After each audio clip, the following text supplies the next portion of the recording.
بسم اللہ الرحمن الرحیم۔ عزیز طلباء و طالبات، السلام علیکم۔ Global school system on line classes 2020 میں آپ کو خوش آمدید کہا جاتا ہے۔ میں ہوں آپ کی معلمہ سائرہ راشد۔ عزیز طلباء و طالبات، ہمارا آج کا لیکچر ہے مکالمہ نویسی، یعنی کہ مکالمہ کیا ہوتا ہے۔ تو عزیز طلباء، مکالمہ دو یا دو سے زیادہ آدمیوں کی بات چیت کو کہتے ہیں۔ اس بات چیت یا گفتگو کے کئی پہلو ہوتے ہیں۔ اسی گفتگو سے ہم ایک دوسرے تک اپنے دل کی بات پہنچاتے ہیں اور ایک دوسرے کے خیالات سے آگاہ ہوتے ہیں۔ عزیز طلباء، مکالمہ زبانی بھی ہوتا ہے اور تحریری بھی۔ اس سے کسی کے کردار کا پتہ چلتا ہے اور کسی کردار کی شخصیت کھل کے سامنے آتی ہے۔ یہی مکالمات ڈرامہ، ناول اور افسانے کی جان ہوتی ہیں۔ عزیز طلباء، جب دو لوگ آپس میں ملتے ہیں، دو اجنبی آپس میں ملتے ہیں، تو جب تک وہ ایک دوسرے سے بات چیت نہیں کریں گے تو ایک دوسرے کو نہیں جان پہچان پائیں گے۔ تو کسی کے کردار کے بارے میں، کسی کی شخصیت کے بارے میں معلوم کرنے کے لیے آپس میں بات چیت جو ہے وہ بہت ضروری ہوتی ہے، اور جو آپس کی بات چیت ہوتی ہے اس کو مکالمہ کہا جاتا ہے۔ عزیز طلباء و طالبات، آپ کے فیڈرل بورڈ کے پیپر میں یہ کوسچن آ سکتا ہے کہ مکالمہ کی تعریف لکھیں۔ مکالمہ کی تعریف مندرجہ ذیل ہے۔ باہمی کلام اور بات چیت کو مکالمہ کہتے ہیں۔ مکالمہ میں ہم ایک دوسرے تک اپنے خیالات، تاثرات اور جذبات پہنچاتے ہیں۔ مکالمہ کسی ایک متعین موضوع پر ہوتا ہے۔ عزیز طلباء، جب ہم نے مکالمہ لکھنا ہوتا ہے تو اس کے کچھ اصول و ضوابط ہوتے ہیں جو کہ مندرجہ ذیل ہیں۔ مکالمہ چونکہ ایک فطری بات چیت بھی ہے اور مصنوعی گفتگو بھی۔ مصنوعی مکالمے میں فطرت کا لحاظ رکھنا پڑتا ہے، یعنی کہ مکالمہ ایک ایسی گفتگو ہوتی ہے جس میں جو بات چیت ہوتی ہے وہ فطری ہوتی ہے، اس میں بناوٹ نہیں ہوتی، کوئی تصنع نہیں ہوتا، کوئی دکھاوا نہیں ہوتا۔ بول چال اور لب و لہجہ کے ساتھ اشارات ایک اچھے مکالمے کی جان ہوتے ہیں۔ اس کے علاوہ تکلفانہ گفتگو مکالمے کو بے مزہ کر دیتی ہے۔ گفتگو شرافت اور تہذیب کے دائرے میں ہونی چاہیے۔ مخاطب کے مرتبے اور درجے کا خیال رکھا جائے، یعنی کہ جب آپ کسی سے بات کر رہے ہوں یا مکالمہ لکھتے ہوئے دو لوگوں کی آپس میں بات چیت ہو رہی ہو تو ایک دوسرے کے مرتبے کا اور درجے کا خیال رکھا جائے۔ بہت زیادہ بے تکلف نہ ہوا جائے کہ آپ کی لینگویج یا آپ کی زبان جو ہے وہ ضرورت سے زیادہ بے تکلف ہو جائے۔ ضرورت کے مطابق اشارات کے ساتھ آواز کی نرمی، سختی، اتار چڑھاؤ بھی زیر نظر رہنا چاہیے۔ یعنی کہ ایک کردار جب اپنا مکالمہ بول رہا ہے اس سطر میں کیا ہونا چاہیے کہ اس نے اگر اس کردار کو کوئی غصہ آیا ہے یا وہ ہنستا ہے تو اس کے جو ایکسپریشنز ہوتے ہیں ان کو بریکٹ میں آگے لکھ دیا جاتا ہے، یعنی کہ کوئی بھی ایکسپریشنز جو ہوتے ہیں چاہے وہ نرمی کے ہیں، سختی کے ہیں، ان کو بھی بریکٹ میں لکھا جاتا ہے اور مکالمے میں پیش کیا جاتا ہے۔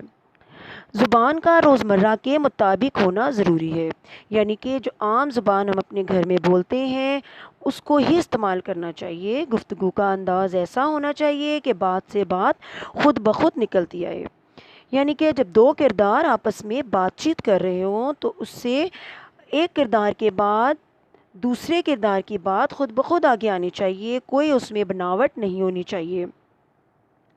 عزیز طلباء و طالبات، ابھی ہم نے مکالمے کے اصول و ضوابط پڑھے۔ ان اصول و ضوابط کو مد نظر رکھتے ہوئے ہم اپنا مکالمہ تحریر کریں گے۔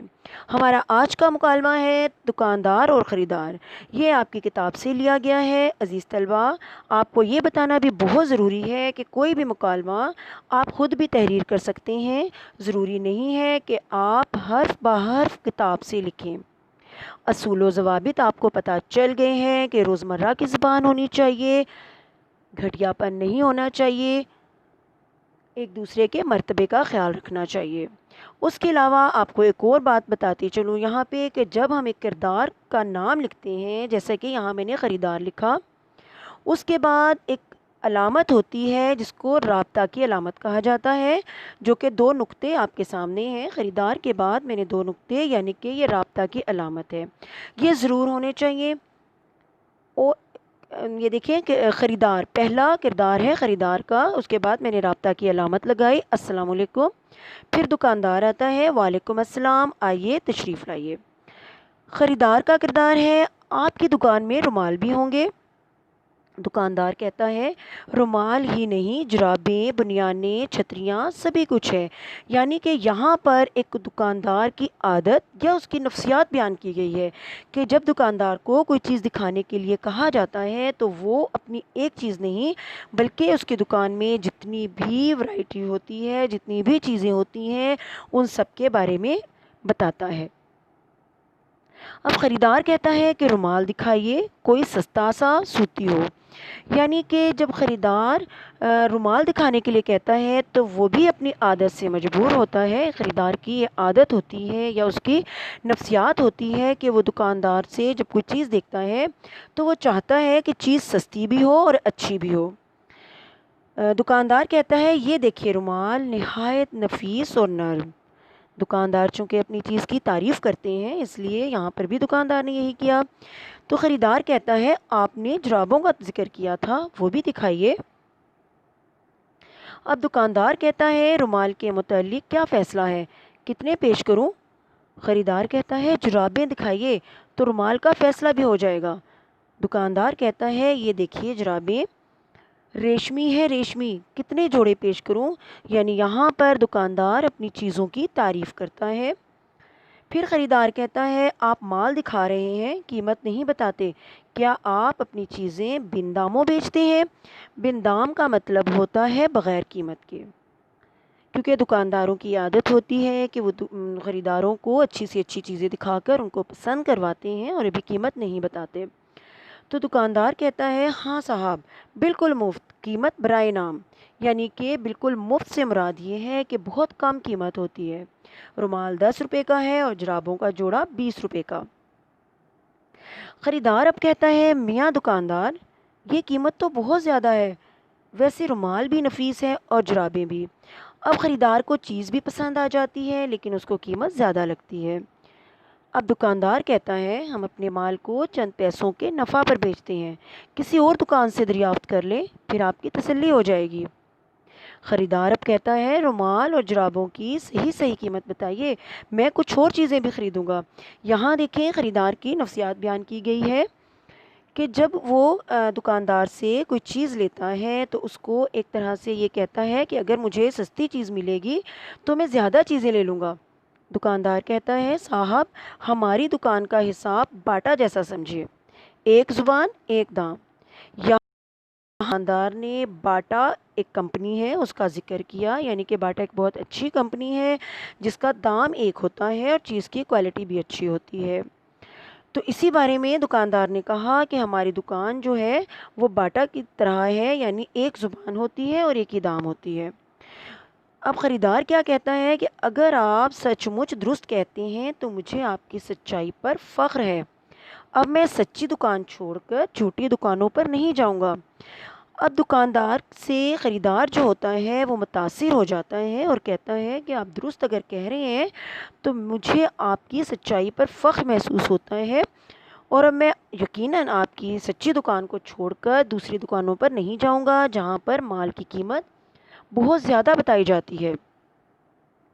دکاندار کہتا ہے پھر حکم کیجئے اور آپ کی اس قدردانی کا شکریہ۔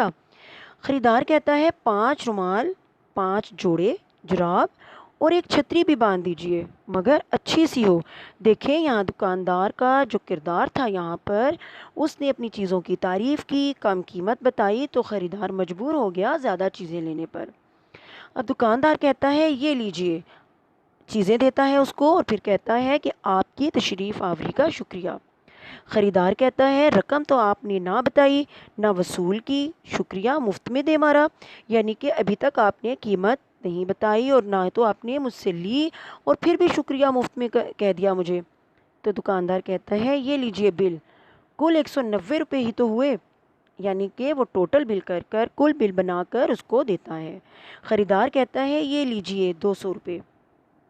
اپنی رقم وصول کیجئے اور بقایا مجھے واپس کر دیجئے۔